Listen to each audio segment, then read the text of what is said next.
when the formal presentation was made.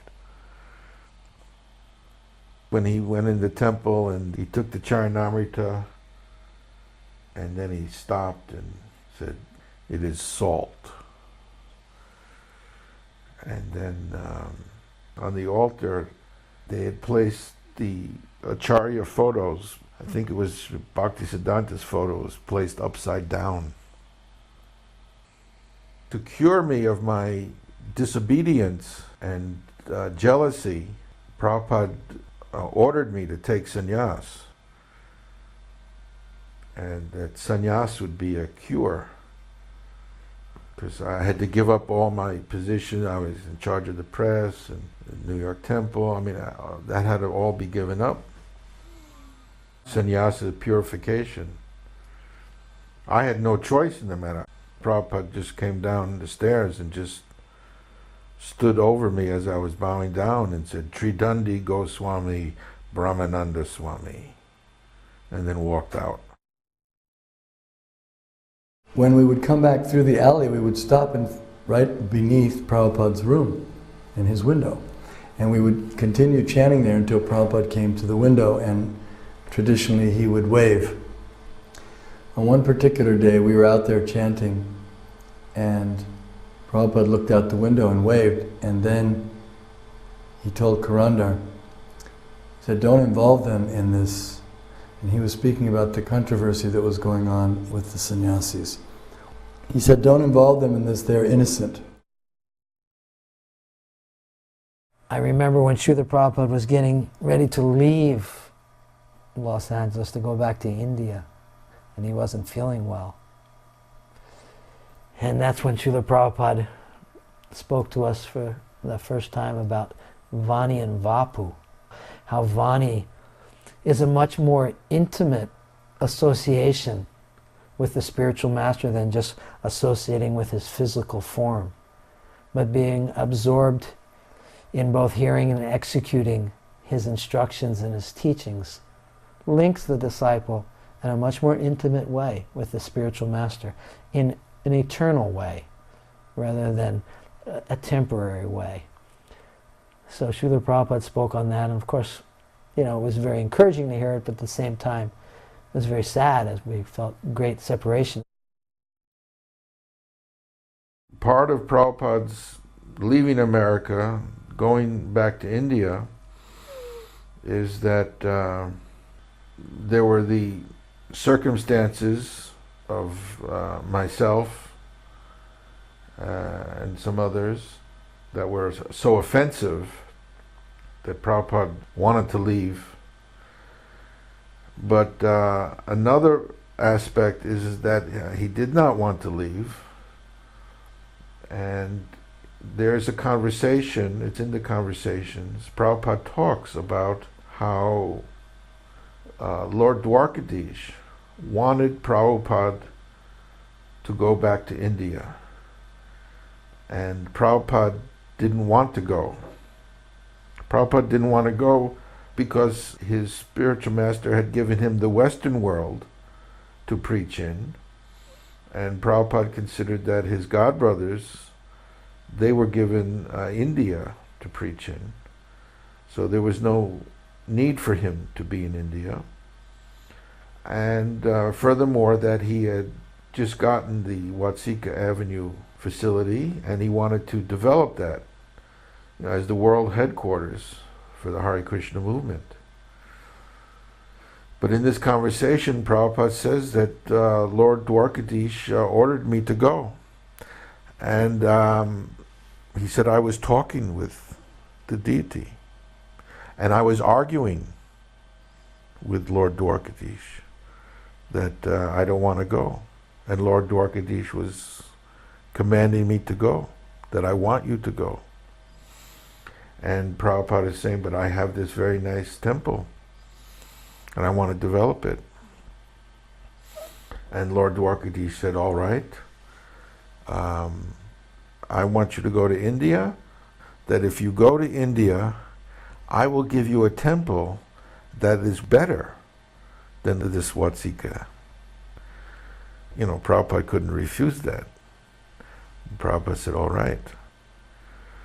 And then, of course, Prabhupada came to India, and Prabhupada got the Krishna Balaram Mandir. When Srila Prabhupada was leaving at the airport, my son Gopal was 3 years old, and he sat next to Srila Prabhupada with all of his servants while we were waiting for Prabhupada to board the plane. And they offered Srila Prabhupada a glass of orange juice, and Prabhupada said, "Give it to him, he will drink it." So my son drinks the orange juice, and then they give the cup back to the servants, and they fill it up again, thinking we'll give Prabhupada another glass of orange juice. And Prabhupada said, "Give it to him." And then he says, "You want to come?" He says, "Where's your ticket?" And then he nudged him with his arm, and he said, "So you'll be the next Acharya?" Like that. Devotees were all putting on garlands, and I came up and paid my obeisances and touched Prabhupada's lotus feet and put the garland on him. And then when I bowed down to touch Prabhupada's feet again, he looked down at me and I looked up, and that was when I knew that this was my spiritual master. After that, my material life was like a waning moon. Nothing really that I had been doing before was any longer satisfying. And I would just remember that and think of Prabhupada and want to do more and more devotional service. That was the effect that Srila Prabhupada had. Prabhupada had been in LA for 8 months. It was just the longest period of time. I mean, the devotees in LA had become so accustomed to Prabhupada's presence every day. And they just had him. And they just cherished him. And the LA temple was just growing like anything. Prabhupada's presence just seemed to make everything blossom. Devotees were joining every day. Everything was really expanding. So the devotees were very attached to Prabhupada. 8 months he had been there. Then not only was he leaving, which they kind of thought that he would never leave, and the LA temple had set itself up, it was managing in such a way that he didn't have to manage directly. He had good managers there and he was very pleased with it. So he could stay there peacefully and do his translation work and do his writing and do whatever he wanted, and there was no inconvenience for him. So when Prabhupada said he was leaving, it was a shock. And then not only did he say he was leaving, but he said because he was old, he said there's a good chance he wouldn't return, but we should carry on the movement anyway. So the devotees took that very hard. At the airport, everyone was crying. We ran out to the fence to watch the plane. And new devotees, old devotees, everybody was crying. Hare Krishna, Krishna Krishna, Hare Hare, Hare Rama, Rama Rama, Hare Hare.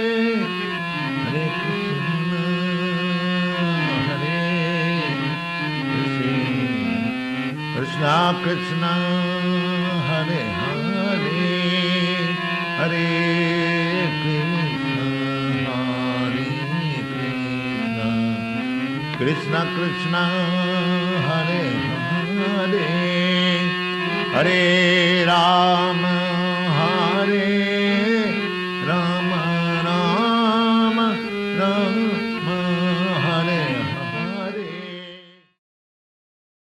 When I would come down from Berkeley to LA to see Prabhupada, you would fall asleep in the Brahmacharya ashram to Vishnu Janan playing harmonium. And then you would wake up in the morning to Vishnu Janan playing harmonium. And you would never know if he ever even slept. I mean, maybe he did. I'm not saying he didn't sleep, but I mean, that was like how non-stop Krishna conscious Vishnu Janan was. You sense that about being in Vishnu Janan's presence, that he was just an otherworldly being. To see Vishnu Janan and Srila Prabhupada was the most wonderful thing to watch. When, of course, everybody wanted to have Prabhupada lead kirtan when Prabhupada was there, but Srila Prabhupada would always want Vishnu Janan to lead kirtan. And when they would look at each other, you'd start crying sometimes just to see Prabhupada and Vishnu Janan looking at each other. You know, there was just so much love, the way Prabhupada would look at them. You never saw anybody ever look at anybody like that. You know, Vishnu Janan would always be emotional, get teary-eyed.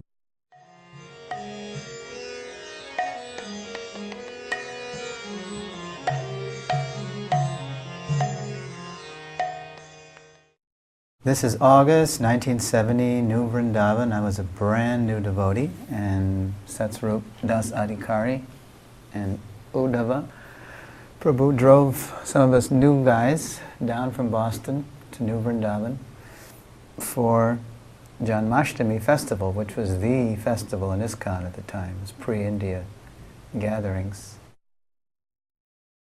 In those days, it was standard practice in ISKCON to do Nirjal